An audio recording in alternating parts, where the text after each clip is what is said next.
Bu zorluğun geleceği de etkileyeceğini düşünürler, daha çok endişelenirler ve bu noktada belki hayal kurmayı bırakabilirler. Kötümserlerle iyimserleri nasıl ayırabiliriz? Herkese merhaba, kanalıma hoş geldiniz. Bir Doz Özgüven'in ikinci videosunda birlikteyiz. Ben Bahar. Bugünkü videonun konusu iyimser bir insan nasıl olabiliriz? Eğer videolarımı beğeniyorsan ve beni takip etmek istersen kanalıma abone olabilirsin. Video ile ilgili yorum yapmayı da unutma. Hadi başlayalım. Bugünkü videomda iyimserlik nedir? İyimser ve kötümser insanlar dünyaya nasıl farklı olarak bakarlar ve iyimser olmak için hangi 4 adımı göz önünde bulundurmalıyız? Bunları paylaştım. Benim için iyimserlik tamamen bir bakış açısı. Bir toplantıda yaşadığım küçük bir olay benim belki bir ay boyunca canımı sıkabiliyordu. Baktığım zaman ben o dönemlerde olayları hem çok kalıcı olarak görüyordum hem de olayları çok fazla kişiselleştiriyordum. Ve hayat tecrübemle birlikte şunu görmeye başladım. İyimser insanlar daima gelecekle ilgili olumlu düşünen insanlar. Şu anda bulundukları durumu kabul ediyorlar ama gelecekte geleceğe etkilerinin olacağını da biliyorlar ve bununla ilgili umut dolular. Burada söylemek istediğim en önemli şeylerden biri iyimserliğin aslında bir seçim olduğu. Şöyle anlayabilirsiniz. Hayatımızda bir okulu değiştirince, bir işe girince bir anda iyimser olacağımızı zannediyoruz. Aslında iyiyi görebilen şey bizim gözlerimiz. Biz iyiyi nasıl görebiliyorsak, yani nereden bakıyorsak, işte o zaman iyimser olabiliyoruz. Ve bu öncelikle kendimizi kabullenmekle ve bunu bilinçli olarak seçebilmekle başlıyor. İyimserliğin içerisinde umut, esneklik, yeterlilik ve özgüven var. Bunlar bir araya geldiğinde biz iyimser bir bakış açısına sahip olabiliyoruz. Martin Seligman, Öğrenilmiş İyimserlik kitabında dünyayı algılama biçimleri açısından kötümser insanlarla iyimser insanları 3 noktada ayrıştığını söylüyor. Kötümserlerle iyimserleri nasıl ayırabiliriz? Martin Seligman bu ayrımın dünyaya bakış açısı ve yorumlamayla olabileceğini söylüyor ve iyimserlerle kötümserleri 3 açıdan ele alıyor. Öncelikle kalıcılık ekseninde bakmak istersek, iyimser insanlar sorunların geçici olduğunu ve kalıcı olmadığını düşünür. Öte yandan kötümser insanlar bir zorlukla karşılaştıkları zaman bu zorluğun geleceği de etkileyeceğini düşünürler, daha çok endişelenirler ve bu noktada belki hayal kurmayı bırakabilirler. Kötümser insanların en belirleyici özelliği kötü olayların sonsuza kadar devam edeceği, bu olayları değiştirme gücüne sahip olmadıkları ve bu olaylardan sadece kendilerinin sorumlu olduklarını düşünmeleridir. Çaresizlik. Öğrenilmiş çaresizlik. Martin Seligman da öğrenilmiş çaresizliğin karşısına öğrenilmiş iyimserliği koyuyor. İkincisi ise sorunun spesifik mi, evrensel mi olduğu. Örneğin ben bir öğrenciyim ve sınavdan istediğim bir notu alamadım ve sadece bu sınavdan 60 aldığım için kendimi tamamen başarısız olarak görüyorsam işte ben sorunu evrenselleştiriyorum. Ya da bunu işlerinizle de ilgili düşünün. Bir toplantı kötü mü geçti mesela? Bu sizin aslında başarısız bir çalışan olduğunuzu göstermez. Yani yaptığımız bir olayla eğer biz tamamını genelliyorsak kötümser olmaya meyilliyiz.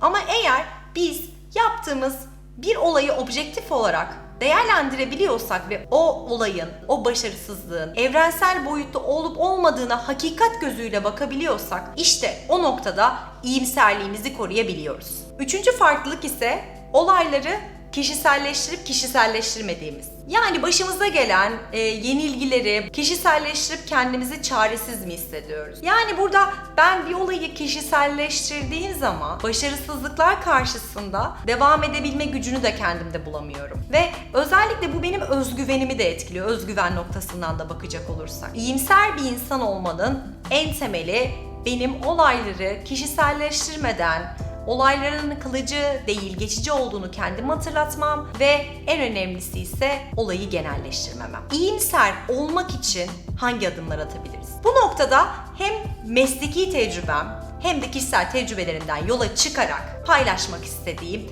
4 tane adım var. Öncelikle hayat amacımızı bulmak. Yani biz bu dünyada niye varız? Hepimizin bir varoluş sebebi olduğuna inanıyorum ve bu nedenimizi bulmak gerçekten bizim gelecekle ilgili iyimser kalabilmemizde önemli bir rol oynuyor. Hayat amacımızı bulmak için aslında sadece yaptıklarımıza değil de yaptıklarımızı neden yaptığımızın ötesine bakmamız gerekiyor. Yani şu anda neler yapıyorsak aslında bunların hepsi birer araç ama bizim gerçekten hayat amacımız ne? İnsanlara yardımcı olmak mı? İnsanlara ilham vermek mi? Ve burada toplumu dönüştürmek mi? Topluma daha çok eşitlik getirmek mi? Her ne yapıyorsak şu anda farklı yollardan bu amaca hizmet ediyor olabiliriz. Ama bizim ne yapıyorsak yapalım, bir zorlukla da karşılaştığımızda iyimser kalabilmemiz için o hayat amacımızı bulmamız ve o hayat amacımıza paralel bir şekilde yaşıyor olmamız çok önemli. İkinci olarak motivasyonumuzun kaynağını gerçekten anlamak.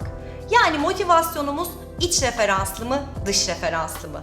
Yani biz motivasyonu gerçekten kendi içimizden mi alıyoruz yoksa başkalarının bizi takdir etmesinden, bize iltifat etmesinden mi alıyoruz?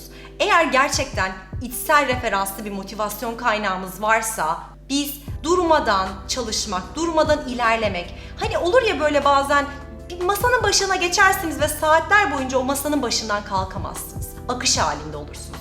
İşte o akış halinde olmamızı sağlayan şey içsel motivasyondur. Birlikte çalıştığım danışanlarımla çok sık karşılaştığım şey genelde hayat bakış açılarını, kendi değerlerini dışsal kaynaklı olarak belirlemeleri. Ama şunu unutmayın, dışsal kaynaklar aynı hava durumu gibi. Her dakika değişebilir. Önemli olan şey bizim bu noktada içsel kaynaklarımızdan motivasyonumuzu bulmamız. İyimserlik yolunda 3. adım. Kendimiz olmaya inat etmek.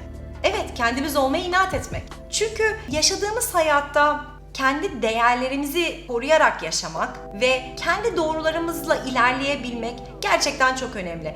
Eğer böyle olamazsak ve özellikle bu inadı gösteremezsek hayat çok kolay bizi kendi doğrusuna inandırmaya, etrafımızdakiler bizi eleştirmeye çok meraklı. Bu noktada bizim gerçekten o yolda ilerleyebilmemiz, gelecekle ilgili iyimser bir bakış açısına sahip olabilmemiz için sevgili arkadaşlar, kendimiz olmaya inat etmemiz lazım. Kendimiz olmaya inat etmek çok önemli.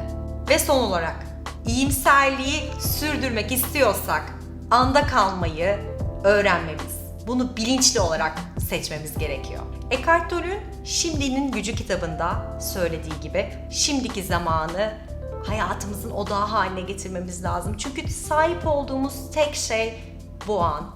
Şu anın içerisinde ne endişe var ne de hayal kırıklığı var. Bunu unutmayın. Bugünkü videomda iyimserlik nedir? İyimser ve kötümser insanlar dünyaya nasıl farklı olarak bakarlar ve iyimser olmak için hangi 4 adımı göz önünde bulundurmalıyız? Bunları paylaştım. Beni dinlediğin için çok teşekkür ederim. Eğer bu videoyu beğendiysen abone olmayı unutma ve mutlaka benimle yorumlarını paylaş. Kendine çok iyi bak.